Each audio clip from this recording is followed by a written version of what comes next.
hermanas. Qué bueno que estamos de nuevo este día hermoso, día de resurrección. Y para agradecer al Señor la más grande obra que alguien pudo haber hecho por nosotros, por toda la humanidad, en toda la historia del universo. Su Hijo Jesucristo viniendo hasta este mundo sin necesidad de hacerlo, no tenía por qué hacerlo, pero lo hizo por nosotros, para sufrir, morir, ser sepultado y finalmente resucitar victorioso. Vamos a ir a la palabra del Señor, primera carta de Pablo a los Corintios, en el capítulo 15. Vamos a leer los versos 17 al 21. Primera a los Corintios 15, 17 al 21. Dice así la palabra: y si Cristo no resucitó, vuestra fe es vana, aún estáis en vuestros pecados. Entonces también los que durmieron en Cristo perecieron. Si en esta vida solamente esperamos en Cristo, somos los más dignos de conmiseración de todos los hombres. Mas ahora Cristo ha resucitado de los muertos, primicia de los que durmieron es hecho. Porque por cuanto la muerte entró por un hombre, también por un hombre la resurrección de los muertos. Amén. Oramos. Padre nuestro, gracias Señor por la bendición maravillosa de este tiempo que hemos tenido en alabanza de tu nombre, en reconocimiento de tu señorío. Y ahora, Padre, en este día especial en que recordamos la resurrección de Cristo tu Hijo, bendito tu nombre, que por su resurrección nosotros también hemos recibido vida nueva. Gracias por esta ocasión. Ahora rogamos que esta palabra venga a nosotros y que no haya tropiezo que la impida recibir. Por eso, perdona nuestros pecados, toda falta, todo aquello que de nosotros no es grato a tus ojos. Perdónanos y ayúdanos a someternos a tu voluntad, entendiendo esta palabra y poniéndola en práctica cada uno de nuestros días para seguir testificando de ti. Oramos en el nombre precioso, bendito, maravilloso del Señor Jesucristo. Amén. Pueden sentarse, hermanos y hermanas. La resurrección de Cristo es la negación de la muerte. Cristo resucitó para vencer a la muerte, para anularla, no para hacerla desaparecer. De hecho, nosotros también moriremos, pero ya sus consecuencias eternas ya no son para nosotros. El sacrificio de Cristo en la cruz pone de manifiesto el debate entre la vida y la muerte. Eso es lo que en el fondo está allí. El Señor Jesús está en la cruz. Está en debate la vida frente a la muerte. Es una batalla. ¿Quién vencerá? ¿La vida o la muerte? Al haber la muerte es el resultado de la obra de Satanás. Dios creó todo y al final, Génesis capítulo 1, al final creó al hombre, y cuando Dios creó al hombre no lo creó para morir. Dios no había diseñado la vida del hombre para que muriera. Y entonces, ¿cómo es que morimos? La muerte es el resultado de la obra de Satanás. Cuando Satanás traicionó a Dios, dio lugar a la muerte como separación de Dios, como ruptura de la comunión que Dios tenía con el hombre. Así nos lo testifica en relación a Satanás Isaías, el profeta, capítulo 14, dice la escritura, Isaías 14, versos 12 al 15, hablando de Satanás. ¿Cómo caíste del cielo, oh lucero, hijo de la mañana? Mire bien cómo le llamaba la escritura a Satanás. Era un hijo de Dios en el sentido de lucero, hermoso, creado por Dios como ángel. Dice, sigue diciendo la escritura: cortado fuiste por tierra, tú que debilitabas a las naciones. Tú que decías en tu corazón: subiré al cielo, en lo alto, junto a las estrellas de Dios, levantaré mi trono y en el monte del testimonio me sentaré a los lados del norte. Sobre las alturas de las nubes subiré y seré semejante al Altísimo. Mas tú derribado eres hasta el Seol, a los lados del abismo. Así cayó Satanás. ¿Por qué cayó? Mire bien que dice aquí claramente: sobre las alturas de las nubes subiré y seré semejante al Altísimo. ¿Quién es el Altísimo? Dios creador. La criatura queriendo ser igual al Creador. ¿Eso se puede? Jamás. Y por eso sigue diciendo al final: mas tú derribado eres. Dios lo derribó de su orgullo. Satanás fue el primero en pecar. La desobediencia de Satanás no solo pone de manifiesto la consecuencia de su pecado, la ruptura con Dios. Esa fue la primera consecuencia. Dios lo apartó. Se rompió la comunión de Dios con este ángel bello que él mismo había creado. Otra consecuencia es que el pecado es envolvente. Es decir, siempre quiere involucrar a otros. Qué interesante, cuando hubo esto allá al principio, cuando Satanás pecó, y decimos el pecado es envolvente, Satanás no quiso caer solito. Cayeron con él otro montón de ángeles, pero no estuvo satisfecho. También quiso envenenar la tierra y envolvió al hombre en su pecado. Sigue siendo así hasta hoy. El pecador del mundo hoy no quiere estar solo. El drogadicto no quiere estar solo en su droga y comienza regalándosela a sus amigos. Y cuando ya los tiene envueltos en su pecado, ahora se las vende y cada vez más cara. El ladrón no quiere robar solito. Y una vez que se envolvió en su acto de robar, quiere involucrar a otros. Y cuando le pescan robando, siempre dice que el culpable es el otro. El pecado es envolvente. El adulterio no se comete solo. El adulterio siempre es entre dos y muchas veces entre tres. La fornicación no se puede hacer solo. El pleito, la ira, no se hace uno solo, aunque uno a veces pelea con uno mismo, ¿verdad? Pero el pleito siempre también es con otro. Por eso un gran principio para evitar el pleito es: si tú quieres pelear conmigo, yo no quiero ser el otro. ¿Comprende? Alejándose del pleito. Yo no quiero ser el otro. Entonces el otro va a pelear solito. El pecado es envolvente. Por eso Satanás provocó al hombre a pecar. No quería estar solo. Al haber provocado al hombre a pecar, introdujo la realidad de la muerte en la vida humana. Aquello que Dios no había pensado para el hombre, la muerte, llegó al hombre. ¿Por qué? Por provocación satánica. El hombre había sido advertido de no comer el fruto prohibido. Sabemos eso en el Génesis capítulo 2, versos 16 y 17. Dios puso un árbol y le dijo: de todo puedes comer menos de este. ¿Qué estaba haciendo Dios? Probando su obediencia, estableciendo en el hombre la conciencia acerca de la obediencia. Dice la Escritura: y mandó Jehová Dios al hombre diciendo: de todo árbol del huerto podrás comer, mas del árbol de la ciencia del bien y del mal no comerás, porque el día que de él comieres, ciertamente morirás. Está advirtiendo Dios, ¿no? No comas. Ahora, no dice aquí la Biblia que Adán preguntó: ¿y por qué no puedo comer? No lo dice, pero suponga que hubiese preguntado: mira ese árbol y ese fruto, no lo comas. ¿Y por qué? Dios no da explicaciones, hermanos.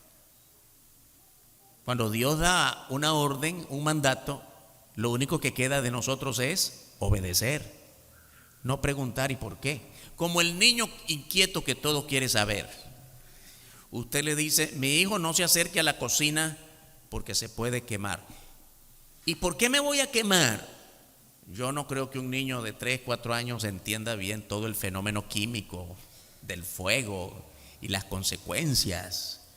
Sencillamente usted le dice, porque no quiero, ya está, obedezca, no toque el fuego.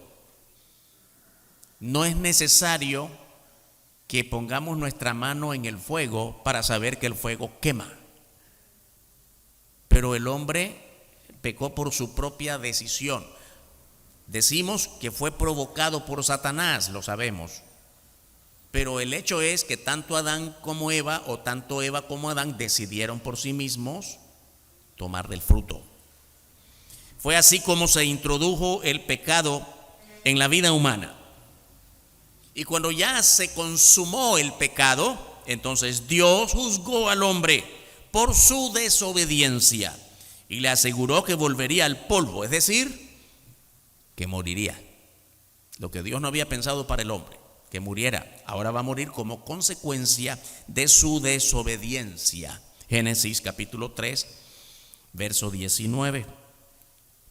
Le dice Dios al hombre, a Adán: con el sudor de tu rostro comerás el pan hasta que vuelvas a la tierra, porque de ella fuiste tomado, pues polvo eres y al polvo volverás. Otras veces hemos estudiado este pasaje de cómo Dios juzgó el pecado de cada uno. Primero fue con la serpiente, si recuerdan. Te vas a arrastrar y comerás polvo, además habrá enemistad entre tu simiente y la simiente de la mujer. ¿Cuántas veces hemos estudiado ese pasaje? Dios dio juicio a cada uno, y el primero fue a Satanás, después fue a Eva, los dolores en tus preñeces. Y al hombre, lo que ya leímos aquí, a cada uno. ¿Sabe por qué? Porque Dios sabe cómo anda cada uno. No es un juicio de Dios así general. Todos van a ser como cuando a veces mamá y papá nos castigaban, ¿verdad? Algunos.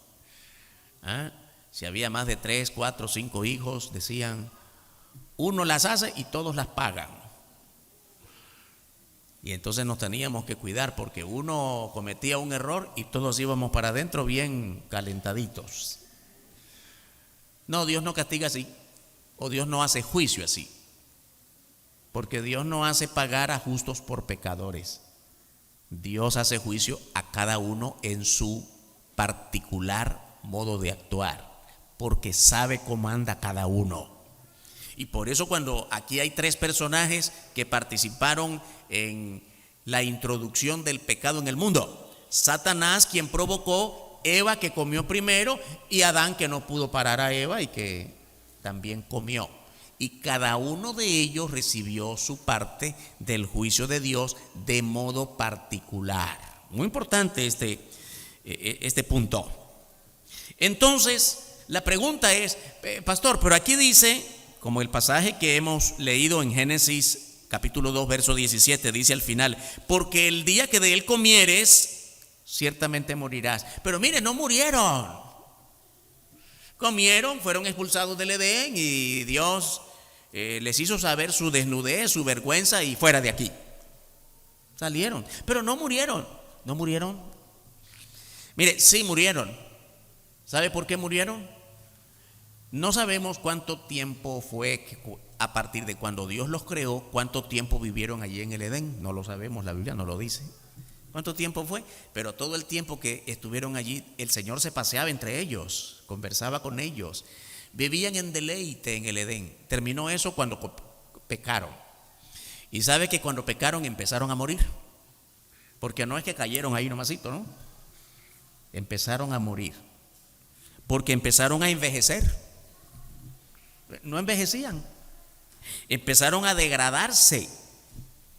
De repente, hermanos, hacemos un trabajito allí debajo del sol y tomamos unas cuantas cargas en nuestro lomo y ya nos duele, ¿verdad? Y no pasaba a los 18 eso. Pero es que a medida que vamos pasando el tiempo, ya hay tareas que no podemos hacer. Antes, usted mira cada día a los muchachos haciendo ejercicios en los parques, cómo van corriendo. Yo hacía eso cuando era joven. Ay, después de los 40 ya no se puede, porque el cuerpo se va degradando. Y yo recuerdo cuando estaba en la escuela secundaria y me gustaba mucho ser de las bandas musicales y los tambores, y yo cada año participaba. Oiga, y en el sol de septiembre iba a las marchas y tocando debajo del sol, y más tardecito, después del sol había caído, caía un aguacero. Y como yo crecí en la iglesia, bendito el Señor por la familia donde me crié, y cada vez que habían esos de septiembre, aprovechando las vacaciones de las fiestas patrias, habían vigilias en la iglesia. Y después de un tremendo día de sol, y después del sol el aguacero, no pasaba nada, pasaba en vigilia toda la noche. Y al día siguiente, porque son 2 días de marchas, ¿no? Igual, y marchaba como que nada. Ay, hermanos, a los 30 años quería yo hacer lo mismo, yendo a los parques, y ya no aguantaba. Una brisita y me resfría. ¿Por qué es esto así? Porque nuestro cuerpo se va degradando. Y la degradación del cuerpo es como empezamos a morir. Esa muerte no estaba programada en el diseño de Dios para el hombre, en el programa de la creación. Y por eso nos enfermamos, nos debilitamos y ya no podemos caminar tan rápido como lo hacíamos hace algunos años, hasta que vamos decayendo y morimos. Eso es el morir. Así que después de esta manera de entender que morimos, no es cuando caemos, es cuando empezamos a degradarnos. Bajo esta lógica, ¿cuándo es que empezamos a morir? El día que nacemos, porque se van descontando nuestros días. Usted tiene allí el 1 de enero de cualquier año un calendario nuevo. ¿Cuándo fue que empezó a desfojar el calendario? Al siguiente día, porque ya pasó el primer día. Si el año tiene 365 días, después que terminó el primero, ya quedan 364. Empezó a morir el año. Todos empezamos a morir el día que nacimos. Lo que pasa es que no sabemos cuánta edad vamos a vivir. Dios sí lo sabe. Óigame, una cosa debe quedar clara hoy, es que Dios sí sabe cuándo nos vamos a ir uno por uno. Dios sí lo sabe, nosotros no sabemos. Entonces, si a usted le quedan unos cuantos años, ¿cuándo empezó a descontar? El día que nació. Sí, la palabra de Dios se cumplió, el juicio de Dios se cumplió, la advertencia de Dios se cumplió sobre Adán y Eva. El día que comas de ese fruto, morirás. Y empezaron a morir el día que desobedecieron. El significado de la muerte no es exterminio, o sea, no es que desaparecemos. Es el fin de la vida terrenal. La vida no termina aquí. Cuando tenemos a alguien en el féretro y lo despedimos y lloramos en el cementerio, ese día no terminó. Él sigue su vida, su alma sigue hasta la eternidad. La existencia sigue más allá de esta forma de vida terrenal y es para siempre. La muerte física, hermanos, hermanas, en esencia significa separación del cuerpo y del alma, la parte visible de la parte invisible. Lo que tenemos allí en la vela, en la funeraria, es el cuerpo, lo visible. El alma no está allí. El alma ya está en un contexto eterno, invisible. La muerte espiritual, por otro lado, significa separación de Dios. Observe las dos muertes que hemos ya declarado. La primera muerte es la física. El cuerpo está aquí, el alma ya no está aquí. La muerte espiritual es aquella que significa separación de Dios. Cuando una persona muere sin Cristo, su alma sigue viva. ¿Pero dónde? En un lugar de tormento, así le llama la Biblia. O como comúnmente decimos, el infierno. Para siempre. Esa es la realidad cruda de la muerte, la separación de Dios. Esa persona que está allí en ese lugar de tormento jamás tendrá de nuevo una oportunidad. Se acabaron todas las oportunidades. Esa es la separación definitiva. Ya es de Dios, frente a Dios. el hombre pecó por su propia decisión. Por tanto, dio lugar a la muerte. Cuando Adán pecó, desobedeciendo a Dios en el Edén, dio lugar a la muerte. El hombre, por haber desobedecido, trajo la realidad de la muerte a toda la vida humana. Quiere decir, cuando Adán y Eva fueron expulsados del Edén y empezaron a morir de la manera que acabamos de decir, todos los que hemos nacido de esos padres, porque oiga, Adán y Eva son nuestros padres terrenales. Usted no pudo haber venido de otro lado, porque Adán y Eva fueron los primeros. Y todos venimos del mismo punto, Adán y Eva. Y entonces, a partir de que Adán y Eva introdujeron la muerte, todos nacemos para morir. Ninguno de nosotros trae otro tipo de naturaleza. Mire, este personaje, este amigo mío, tiene otro origen, no viene de Adán y Eva, por eso no va a morir. Es imposible, eso no existe.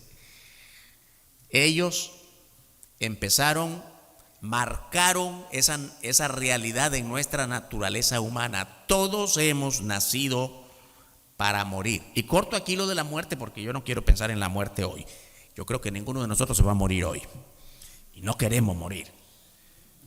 Pero vamos a morir. Así que por haber desobedecido trajo esa realidad de la muerte a la vida humana. Romanos capítulo 5, versículo 12. Por tanto, como el pecado entró en el mundo por un hombre, ¿quién es este? Adán.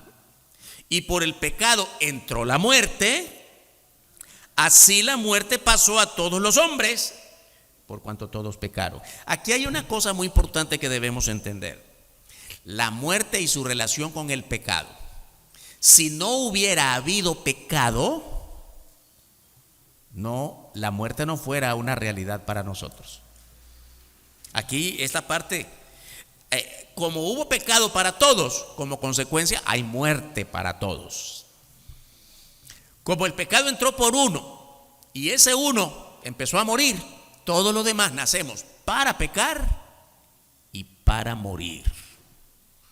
Esa es una relación muy sencilla que nos presenta aquí la carta de Pablo a los romanos. Como Adán pecó, todos hemos nacido con naturaleza pecaminosa. Muchas veces hemos hablado de esto aquí, en los sermones, en los estudios bíblicos. En toda forma hemos aprendido que nosotros no somos pecadores porque pecamos, sino que pecamos porque nacimos pecadores. Nacimos con esa naturaleza indeseable, pero es real. El resultado del pecado es la muerte. También Romanos capítulo 6, 23, que aquí lo estudiamos mucho, lo usamos en nuestra práctica evangelizadora, lo predicamos y lo sabemos muy bien, porque la paga del pecado es muerte. La paga también es porque la consecuencia del pecado es la muerte, porque el resultado de haber pecado es la muerte. Mas la dádiva, que también es el regalo de Dios, es vida eterna en Cristo Jesús, Señor nuestro. Empezamos diciendo hace unos instantes que lo que vemos en Cristo allá en la cruz es el debate entre la vida y la muerte, y es lo que está diciendo aquí Romanos 6, 23. La vida por un lado, la muerte por otra. La muerte como consecuencia del pecado, la vida como consecuencia de Cristo. Hemos hablado de muerte hasta ahora, pero ahora vamos a una segunda parte donde vamos a hablar de algo más bonito: la resurrección. La resurrección es la vuelta a la vida. La resurrección de Cristo dio lugar al rescate del hombre condenado a muerte. Bueno, yo no sé si usted ha visto algunas películas, digo películas porque en nuestro contexto nacional no tenemos pena de muerte, pero en otros lugares donde la pena de muerte es muy común y por lo menos en película usted lo habrá visto, cuando una persona está condenada a muerte y cuando ya le llega el momento, no hay manera de evitarlo, ¿no? Ha pasado un proceso jurídico muy largo en el que se hace una apelación y se hace otra, y cuando ya todas las apelaciones legales se han cumplido, ya no queda más que esperar el día señalado para la pena de muerte. Óigame, así como un condenado a la muerte, todos estábamos condenados a la muerte por causa de nuestros pecados.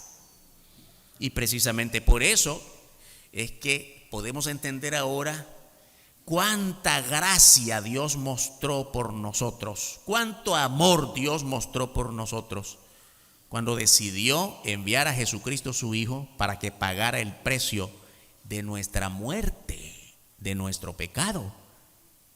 Y como empezamos leyendo hoy en 1 Corintios 15, lo más grande de la muerte de Cristo es que no está muerto, se levantó victorioso. Dice Pablo, y si eso no fuera verdad, nosotros fuésemos los más dignos de conmiseración, dice, de lástima, de burla. Ve aquellos, qué bonito que cantan, pero le están cantando a un muerto. Si Cristo de verdad no resucitó, ¿no vale la pena ser cristianos si le cantamos a un muerto? Pero el Señor resucitó. Entonces sí vale la pena entregarle la muerte a nuestra vida a aquel que murió por nosotros para darnos vida juntamente con Él y para siempre. Qué bueno, hermanos. La resurrección de Cristo dio lugar a este rescate a todos los que estábamos condenados a muerte. Y eso no fue un plan de emergencia o un plan al azar o un plan improvisado. Todo eso responde a profecías del Antiguo Testamento. Y los profetas hablaron lo que Dios les dio que hablasen, porque era un diseño establecido desde antes de la fundación del mundo. Las profecías anunciaban su sacrificio y su victoria sobre la muerte. El profeta Isaías nos lo cuenta así en el capítulo 53, los versículos 7 al 10. Dice la Escritura: angustiado él y afligido. Está hablando del Señor Jesucristo. Mire bien, está hablando de Cristo probablemente 7 siglos o más antes de que esto ocurriera. Angustiado él y afligido, no abrió su boca. Como cordero fue llevado al matadero, y como oveja delante de sus trasquiladores, enmudeció y no abrió su boca. Por cárcel y por juicio fue quitado, y su generación, ¿quién la contará? Porque fue cortado de la tierra de los vivientes, y por la rebelión de mi pueblo fue herido. Y se dispuso con los impíos su sepultura, mas con los ricos fue en su muerte. Aunque nunca hizo maldad, ni hubo engaño en su boca. Con todo eso, Jehová quiso quebrantarlo, sujetándole a padecimiento. Cuando haya puesto su vida en expiación por el pecado, verá linaje, vivirá por largos días, y la voluntad de Jehová será en su mano prosperada. Cuando leemos esto, cualquiera puede pensar que fue escrito en el momento en que Jesús está en la cruz, está como describiendo lo que están viendo. No, más de 700 años antes que ocurriera, ya fue dicho lo que el Señor iba a padecer. Estaba angustiado, estaba afligido, mas no abrió su boca. ¿Recuerda el testimonio de Pilato? Los judíos apresan a Jesús y hacen su juicio, no lo quieren condenar y se lo llevan a Pilato, que es el romano, para que éste lo condene. ¿Y qué dice Pilato? Se encuentra con Jesús ahí solito él y: mira, te acusan de esto y de esto. Y Jesús no abrió su boca. Ay, hermanos, yo no sé, si hubiera sido cualquiera de nosotros hubiera gritado: soy inocente, no es cierto. El Señor no abrió su boca. Como cordero fue llevado. ¿Sabe por qué dice como cordero? Por el carácter del corderito, que no es un animalito pleitito, no se parece al perro ni al gato. Es compasivo, apacible, calladito. Como cordero fue llevado al matadero. Y como oveja también lo mismo. Un animalito sencillo, un animalito que no causa alboroto. Delante de sus trasquiladores enmudeció y no abrió su boca. El Señor no se defendió, no tenía por qué hacerlo. Y se admiró tanto Pilato, que recuerda cómo terminó él. fue a la multitud y le dijo: ningún mal encuentro en este hombre, déjenlo libre.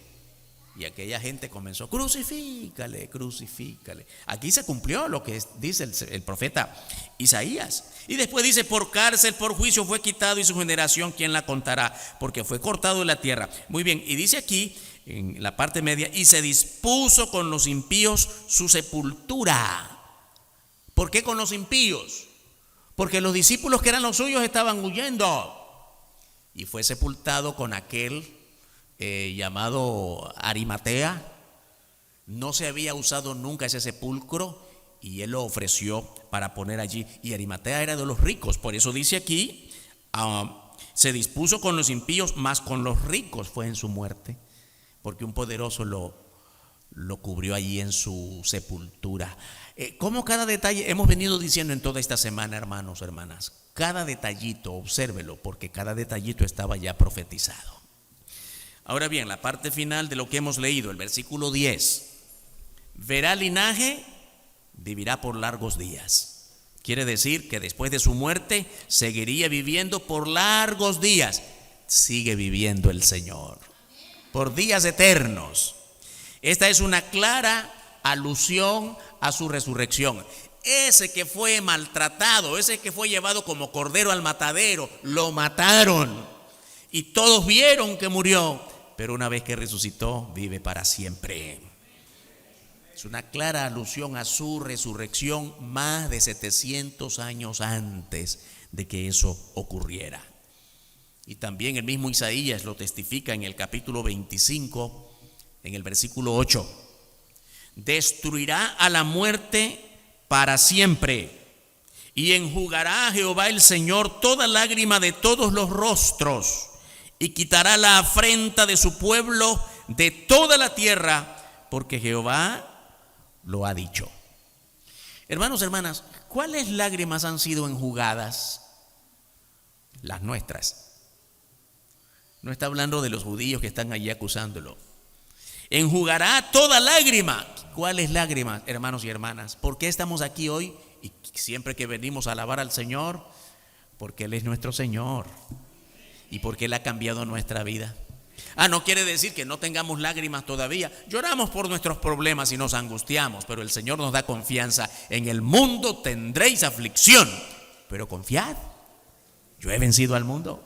Y cada vez más que confiamos en esa palabra del Señor, sentimos su protección, su cuidado, y toda lágrima es enjugada, y toda lágrima es resuelta, y todo conflicto, cada vez que nos acogemos más a la protección de nuestro Señor Jesucristo. La resurrección del Señor no es solo volver a la vida, sino también la calidad de esa vida. El Señor Jesús resucitó, y todos los que creemos en Él, en su resurrección, en su sacrificio y su resurrección, también somos resucitados hacia una vida nueva. Óigame, ¿no es eso lo que testificamos en el bautismo en agua? Aprendimos eso, ¿no? Cuando nos bautizamos. Nosotros nos identificamos de modo personal con Cristo, morimos con Él, somos sepultados con Él y resucitamos hacia una vida nueva.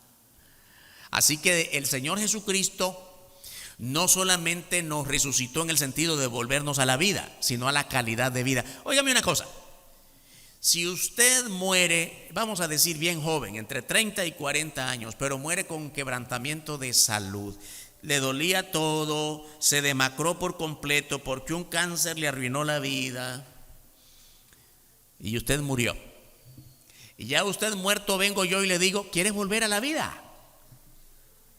¿Qué diría usted? Para vivir esa vida que yo sufrí por 5 años un cáncer, yo no quiero volver a la vida. De nada sirve que volvamos a la vida en las condiciones de sufrimiento que a lo mejor nos tocó vivir. Si queremos volver a la vida, queremos volver a una vida diferente, y solo Cristo te da esa vida diferente. La resurrección de Cristo no solamente quiere decir volver a la vida, sino a la calidad de esa vida. Y el evangelio consiste en una vida nueva, en un nuevo nacimiento. Y la calidad de esa vida también tiene que ver con el gozo. Yo creo, hermanos, que podemos testificar que por muchos problemas que tengamos en este mundo, vivimos en el gozo de la comunión con el Señor Jesucristo. Aquel que viene del alcohol, aquel que viene de la droga, aquel que viene del homosexualismo, del pleito, de cualquier tipo de problemas. Cuando de verdad te entregas a Cristo, tu vida no puede ser la misma. El gozo es parte de la calidad de esa nueva vida, que es resultado de que Cristo resucitó por nosotros también. Y también somos resucitados hacia una vida nueva para buenas obras, para hacer lo bueno, para apartarnos de lo malo. Y además esta vida no es por un ratito, es vida eterna. Qué gozo tan maravilloso, hermanos y hermanas. Algún día vamos a pasar de este mundo para vivir en su presencia para siempre. Qué bueno que ya no vamos a estar padeciendo el miedo a la pandemia y que me van a despedir del trabajo y que tengo deudas. Estas angustias y dolores desaparecerán para siempre, porque es resultado de la resurrección del Señor Jesucristo. Él resucitó y vive para siempre, para darnos esa vida para siempre a nosotros también, y vida juntamente con Él. Después de la resurrección de Jesús, Él profetizó sobre su iglesia. Él edificaría su iglesia. Y después que Jesús profetizó que edificaría su iglesia, comenzó a hablar de su muerte y de su resurrección. Qué bueno esto en el programa del Señor Jesucristo, ¿no? 3 años intensos en su ministerio. Y cuando Él habló a los discípulos, ¿recuerdan aquella gran frase cuando Él hizo la pregunta a sus discípulos? ¿Quién dice la gente que soy yo? Bueno, dicen la gente que hemos oído, la gente decir de ti que eres Juan el Bautista, que eres como la reencarnación de Moisés, todas esas ideas, ¿no? Que eres Elías y uno de los grandes del pasado, que eres Jeremías. Eso es lo que la gente dice. Pero el Señor se preocupó más por ellos, porque la segunda pregunta fue directamente a ellos. Dejen que la gente diga de mí lo que quiera. Yo quiero saber qué dicen ustedes. ¿Quién dicen ustedes que soy yo? Y el Espíritu de Dios puso en el discípulo Pedro aquella gran frase, ¿no? Tú eres el Cristo, el Hijo del Dios viviente. ¿Y qué le dijo el Señor? Qué bueno, Pedro. Eso que me estás diciendo no te lo dijo un hombre, no, ni sangre ni carne, sino mi Padre que está en los cielos. Es una revelación eterna. Y sabes qué, Pedro, de eso que has dicho, que yo soy tú eres el Cristo. Esa es la roca sobre la cual yo edificaré mi iglesia. Sobre ese principio de que yo soy el Cristo, yo soy la roca que va a dar inicio a la iglesia. El Señor Jesús en ese momento estaba iniciando o profetizando la iglesia. Cuando el Señor Jesús, cuando hay esa conversación con sus discípulos, la iglesia no existe. En ese momento no hay iglesia. Es la primera vez que se menciona la iglesia tal como la conocemos ahora, el cuerpo de Cristo, y Cristo es la cabeza. De eso que has dicho, Pedro, de allí, eso es el fundamento para establecer mi iglesia. Pero a partir de allí, hermanos y hermanas, a partir de que Él profetiza sobre el surgimiento de su iglesia, Él empieza a hablar más directamente de su muerte y de su resurrección. Por supuesto que esta otra parte es lo que los discípulos empiezan a no entender y a no estar de acuerdo. El Mesías vino a nosotros para morir. El Mesías vino a nosotros para irse. ¿Cómo es esto? Por supuesto que por esa razón es que el mismo día que resucita, debemos recordar a qué fueron las mujeres, según el Evangelio de Juan. ¿A qué fueron las mujeres muy temprano en la mañana? A ver si era verdad que Cristo había resucitado. No, llegaron a ver a un muerto. Y cuando ya no encuentran el cuerpo de Jesús, y un ángel del Señor les dice: ¿por qué buscan entre los muertos al que vive? Más bien se espantaron, tuvieron miedo, porque pensaron que alguien había movido la piedra, la puerta del sepulcro, y se lo habían robado. No estaban pensando en la resurrección, porque nunca entendieron la necesidad de Cristo para morir por nosotros. Pensaban que este Mesías era que iba a venir ya a establecer su reino, como en realidad vino, pero no para establecer su reino todavía, sino para morir por nosotros. Y sí esperamos su segunda venida para establecer su reino juntamente con nosotros. Hermanos, hermanas, el estado pecaminoso del hombre hizo necesaria su muerte y su resurrección. Si Adán y Eva no hubieran pecado nunca, ¿para qué hubiera venido a morir?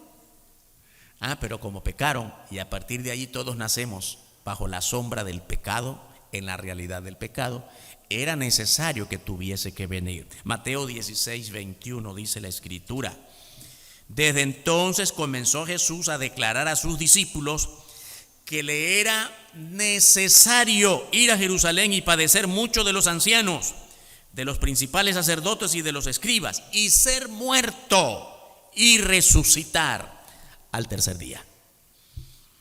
Después que anunció el surgimiento de la iglesia, empezó a hablar de su muerte y su resurrección.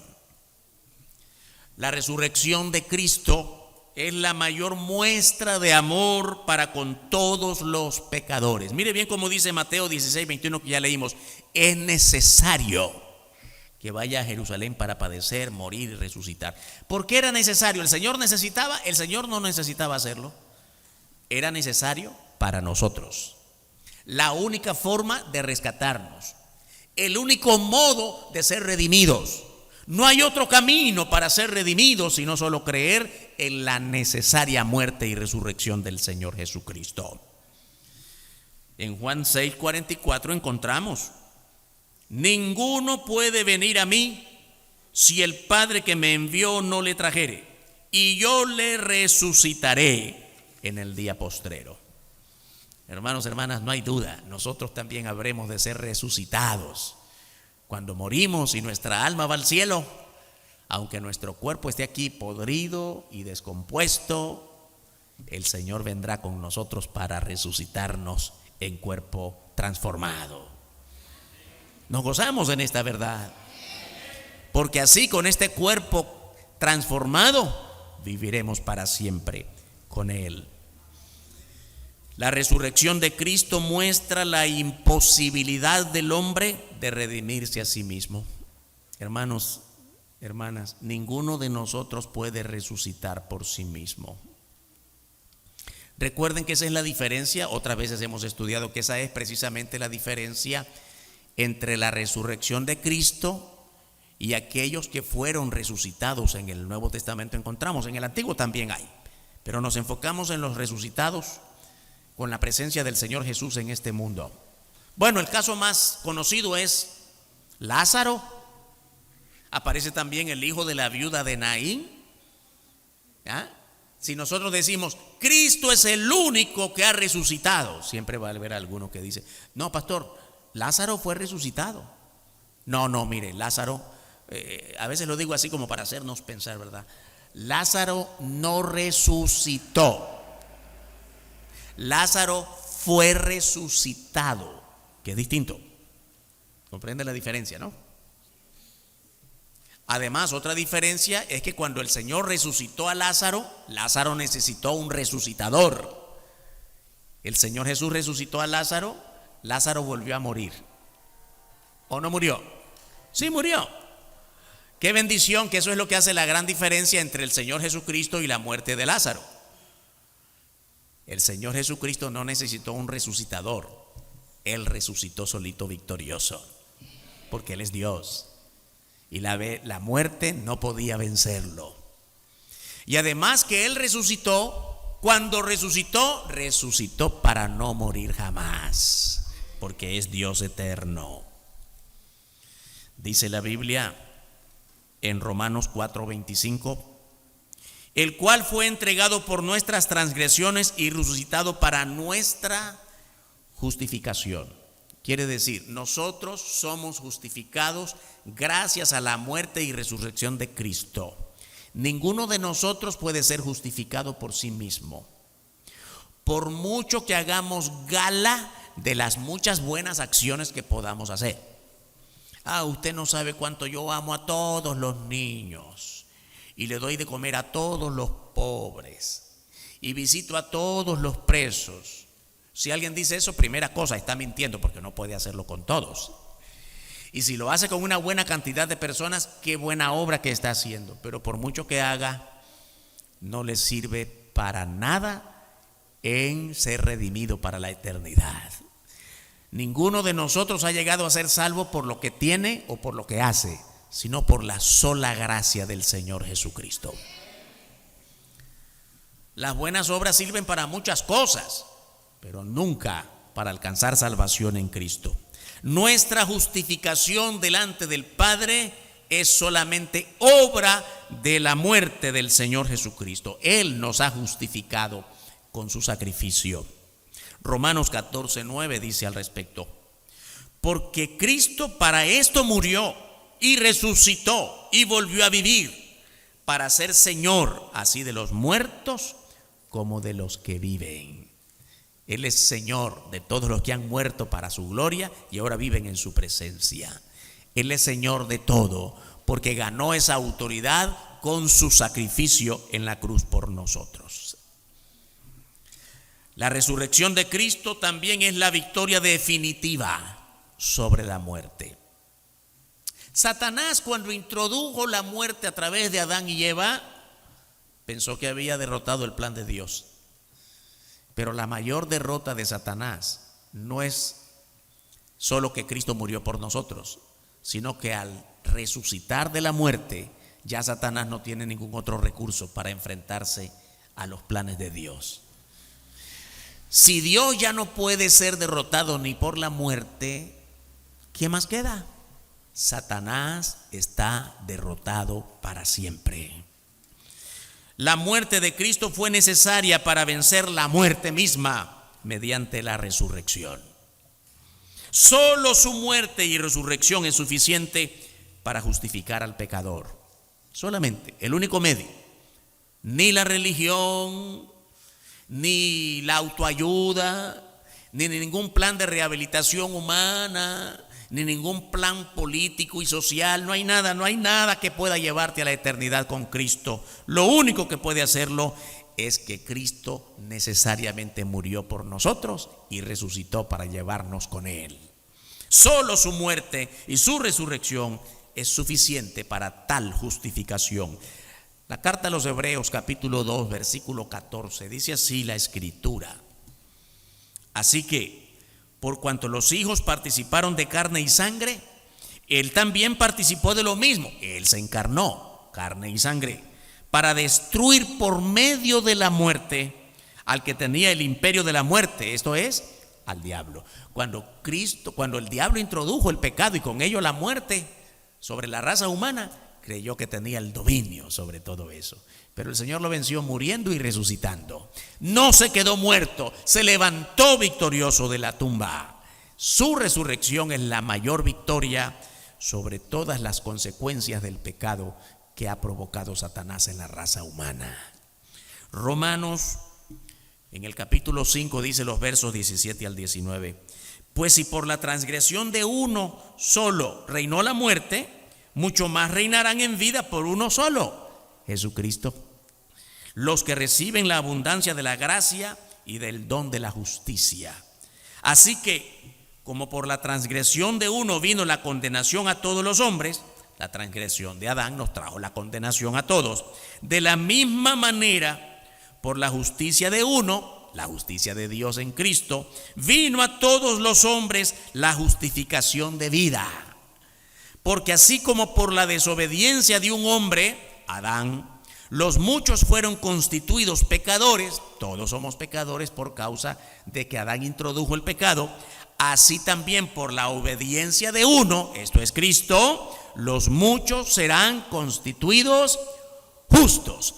Quiere decir, todos nosotros somos vistos a los ojos de Dios como justos, porque Cristo pagó nuestro precio. La resurrección de Cristo, hermanos y hermanas, trajo la inmortalidad de los que creemos en el Evangelio.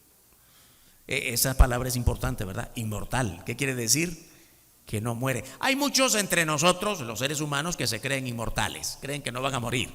Pero la inmortalidad aquí no se refiere a nuestro paso por la vida.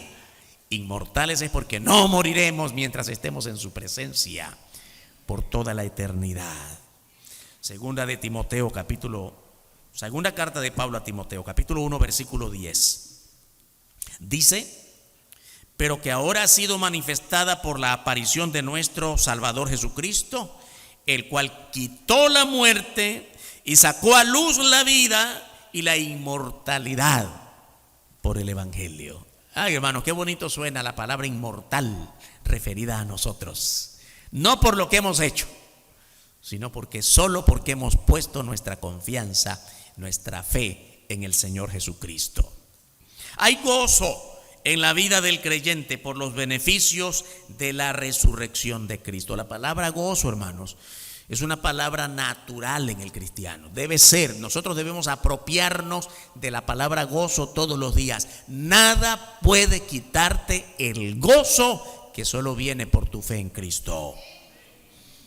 Porque Jesús venció la muerte, nosotros también somos vencedores. Romanos 8:37. Antes, en todas estas cosas somos más que vencedores por medio de aquel que nos amó.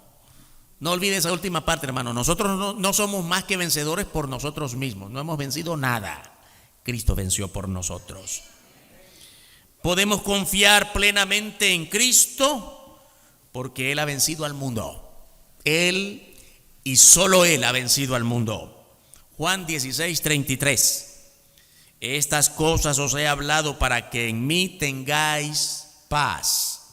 En el mundo tendréis aflicción, pero confiad, yo he vencido al mundo.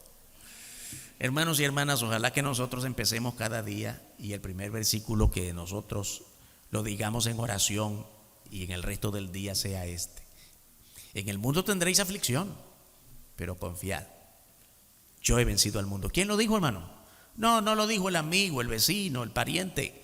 El Señor Jesucristo, que venció la muerte, lo dijo. Confiemos en Él y Él nos dará victoria en todo.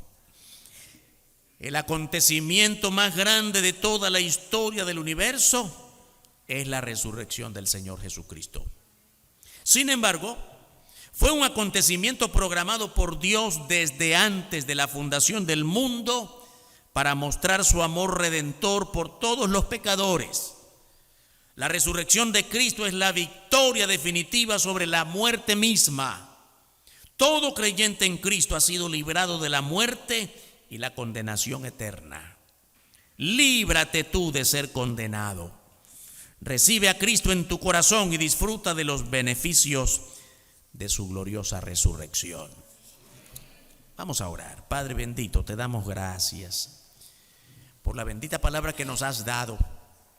Y gracias, Padre, por lo más grande que nos has dado en Cristo, su muerte y su gloriosa resurrección. ¿Qué sería de nosotros, Señor, si Cristo no hubiera pagado delante de ti el precio por nuestros pecados? Y aún así seguimos pecando. Queremos pedir perdón y rogamos, Padre, que tu Espíritu Santo haga obra espiritual en este momento. Sigan orando, hermanos y hermanas. Yo quiero, como siempre, terminar haciendo una invitación. Si hay entre nosotros esta mañana alguna persona que todavía no ha sido alcanzada por la gracia, porque ha dicho no a Dios todo el tiempo, dile sí al Señor ahora. La redención en Cristo está a tu lado, a tu alcance. La resurrección de Cristo fue también en tu favor. El Señor quiere alcanzar a todos con los grandes resultados de su resurrección. Vida nueva, vida abundante, vida eterna. Pastor, yo quiero que ore por mí. Si usted dice eso: pastor, ore por mí, yo quiero entregarme a Cristo esta mañana. He entendido bien el mensaje y yo quiero que ore por mí esta mañana. Levanta tu mano. Quiero orar por usted. Hay toda una iglesia orando por tu salvación hoy. Cristo no murió por algunos o por unos cuantos. Murió por ti, murió por mí, murió por todos sin excepción. ¿Y por qué no todos son salvos entonces? Porque no todos quieren recibir la salvación. ¿Tú quieres estar más tiempo entre los que no quieren recibir la salvación de Cristo? Es tu decisión. Pastor, ore por mí, yo quiero entregarme a Cristo. Levanta tu mano esta mañana. Yo quiero entregarme. Siempre termino haciendo una invitación a la iglesia. Hermano, hermana, ¿hemos entendido bien el significado de la resurrección? Porque casi siempre hacemos solo énfasis en su muerte. Por supuesto que no hay resurrección si primero no hay muerte. Pero el Señor Jesús no se quedó en la muerte. El mensaje más grande es que Él no está muerto, Él está vivo. Comprometámonos esta mañana delante del Señor para predicar este evangelio. Señor, perdóname, ha pasado mucho tiempo que yo no he hablado a una sola persona de Cristo. Que este mensaje sobre la resurrección me mueva a predicarlo más. Levanta tu mano esta mañana. Dios te bendiga, Dios te bendiga, Dios te bendiga. ¿Cuántas manos? Dios te bendiga, Dios te bendiga. Es un compromiso delante de Dios. La iglesia ni siquiera está viendo quién está tomando esta decisión para darle seguimiento, si cumples o no cumples. Es solo delante de Dios.